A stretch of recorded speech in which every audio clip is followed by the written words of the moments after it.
ოფიცერი პოლი, ზოოტოპია ორში ინფორმაციული ტექნოლოგიების განყოფილების ხელმძღვანელი.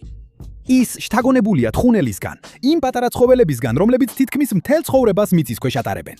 რეალურ ცხოვრებაში თხუნელებს ძალიან პატარა თვალები აქვთ, რადგან ისინი საერთოდ არ ყენებენ მათ.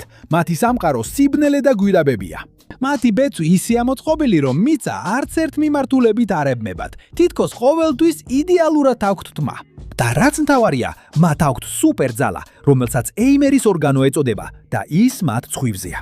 ეს ორგანო საშუალებას აძლევს თახვებს მიწისქვეშ ყველაზე უმცირესი მოძრაობაც კი იგრძნონ, თითქოს ჩაშენებული რადარი გქონდეთ.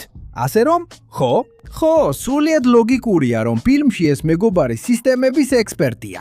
ის ცხოვრობს დამალულად, ყველაფერს ამჩნევს და სწრაფად მუშაობს ისე, რომ არავინ ხედავს, ზუსტად როგორც თხუნელა. სხვათა შორის თუ ვერ შეამჩნიეთ, ეს იყო მინიშნება ჰიდეო კოჯიმაზე, Metal Gear-ის და Death Stranding-ის შემქმნელზე.